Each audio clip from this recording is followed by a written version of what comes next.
If you're looking for some ideas on how to teach your 1-year-old child, then definitely stick around, because in this video, I'm gonna be taking you through what a homeschool routine looks like with a 13-month-old. If we haven't met before, my name is Jess, and I'm a former preschool and kindergarten teacher, now turned work-at-home mom of 1.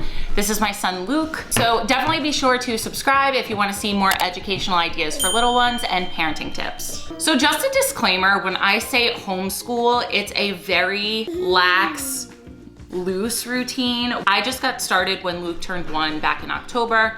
He is now almost 13 and a half months. It's really play-based and discovery-based and child-led. I let him guide a lot of what he wants to do. So I just try and fit in activities throughout the day, hitting on like the 5 major areas of developmental milestones, which are language development, fine motor skills, gross motor skills, cognitive development, and social emotional development. So you'll see that a lot of the things you do throughout the day already encompass those things, but I'm just gonna give you a few activity ideas, kind of take you through what the day looks like. Our schedule is very lax though, and if he doesn't wanna do something, we don't do it. I kind of will either let him kind of lead the way to see what he wants to play with, or sometimes I'll kind of provide things, and as long as he wants to do it, then we go ahead and do it. But there is absolutely no harm in exposing them to things early. School at this age, with them being so young, it looks a lot different than like say preschool or kindergarten age kids. So a lot of it is play-based learning and just exploring the world around them. That's what mainly they're doing at this age. This video is mainly going to be geared towards 12 to 15 months of age, just starting out with like getting some sort of routine and a little bit of a schedule to start your homeschool journey. So let's jump into what our day with homeschooling a 1-year-old looks like. So we like to start the day with some kind of song or finger play. So usually after breakfast, I'll bring Luke into the playroom / classroom, and we'll just start off with either some finger plays like Itsy Bitsy Spider or Wheels on the Bus or any kind of song like that. Or I'll throw on my computer and pull up some videos just for him to dance to. It just starts the day with him dancing and singing, and I just like that opening to the day. So after we do our morning songs, I'll usually come over, and this is still kind of my preschool setup, so I don't really do like calendar or any of this stuff, but I just still have it up because I never changed it. But we'll come over and we'll go through numbers. So I'll usually hold Luke, and then I'll just take my little pointer and I'll hold his hand on the pointer, and then we'll just count, well, I'll just count out loud, 1, 2, 3 as I point.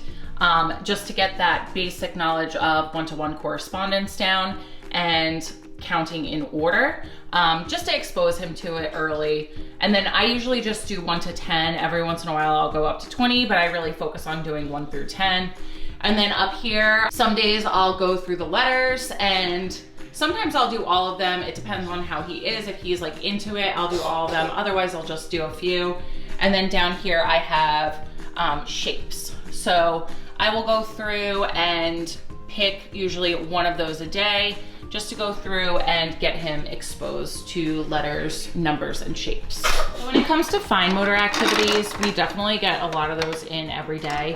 Fine motor skills have to do with the development of the smaller muscle groups in the body, so particularly hands and fingers. So these activities are really important for strengthening your little one's fine motor skills around this age. So anything like this, like Legos, blocks, pegboards, I have like little gears, cars. We also do like drawing and coloring activities. Anything like that is great for their fine motor skills. Also have these 2 activities that I made for my fine motor skill activity videos.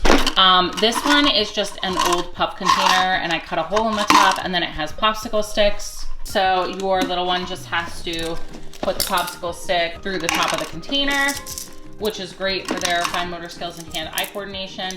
And this is another one that I made. It's just out of an old formula container, cut a hole in it, and then it has recycled Gatorade lids, and then they just do the same thing. They just put the lids into the slot.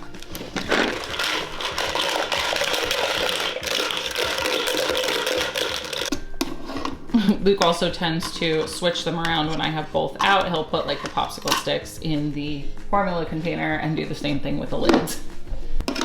Good job.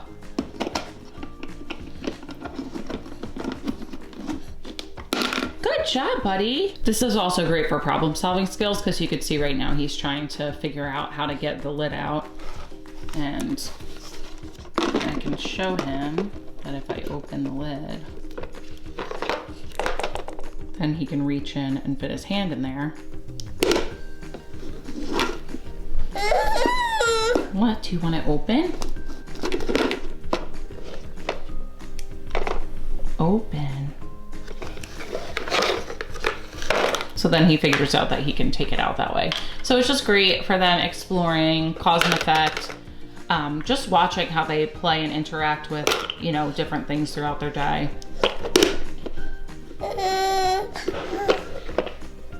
You did it!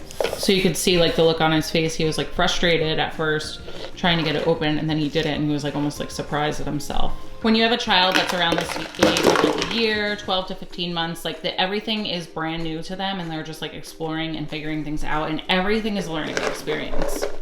So after Luke wakes up from his first nap, I just give him a little snack and then we'll do story time while he's eating his snack.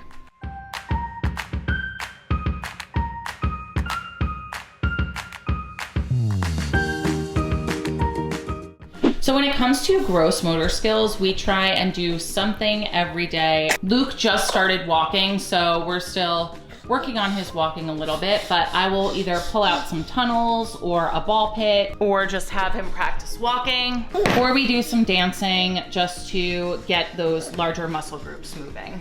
So another part of our gross motor activities is we try and get a little bit of outside time each day, whether that's just taking a walk around the backyard or going for a walk around the block. As long as it's not too cold, we try and squeeze that in every day. So we definitely try and fit in some sort of imaginary play every day during our homeschool routine. Playing kitchen is great, or we have this like little Melissa and Doug vet set that's awesome. But these are great opportunities for language development for your child because there's a lot of dialogue taking place and you can talk about what they're doing and the objects that they're playing with. These activities are also great for social emotional development. So every day we try and do some type of sensory activity. So Luke was reaching for these sensory bottles today. So I have a couple of different ones here. These are from my DIY sensory activity video. I'll link that down below. Either this or a sensory bin. We just try and get some sort of sensory exploration in every day. So I absolutely love these touch and feel flashcards. I have a couple different sets. I have colors and shapes, things that go, first words, and then this one is the animals. So I think there comes 16 cards in each, and they're really cute. They're touch and feel. So I'll just usually pick one and we'll go through them. Crab, zebra. So I'll just kind of go through and say the animal name and what sound they make. Sheep. What does a sheep say? Bah. So we're working on animal sounds now, so he knows a few. So if he knows it, I'll just ask him what it is and then he'll go ahead and say it. But these cards are really great for language development and building vocabulary, which I love.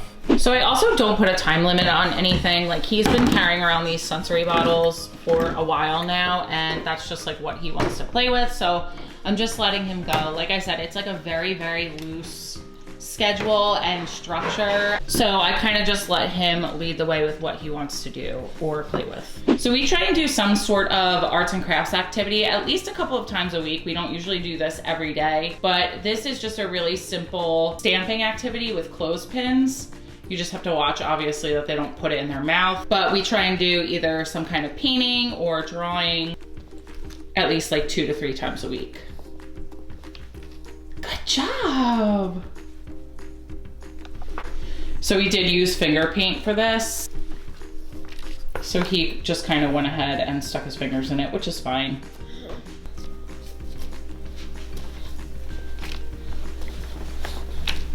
Oh. Are you painting your Christmas tree?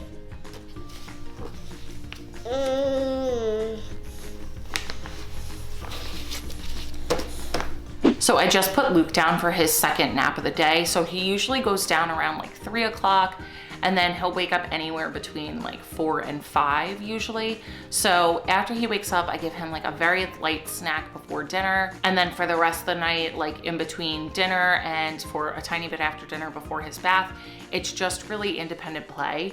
I keep all of the structured stuff and kind of like the guided play, the activities that I'm providing for earlier in the day, just because that's what works best for our family, but feel free to do whatever you feel works best for your family. Just remember that homeschooling your 1-year-old should definitely be fun and not something that is super structured.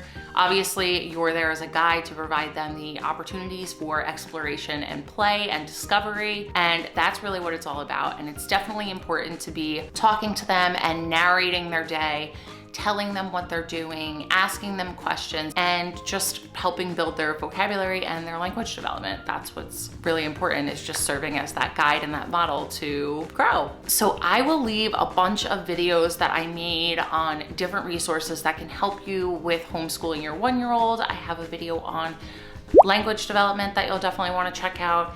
I have fine motor activity videos. I also have different learning activities that you can fit into your homeschool daily schedule. So definitely go ahead and check those out. They will definitely be really helpful resources for you on your homeschooling journey. So I hope that you enjoyed this video. Please click that thumbs up button if you did.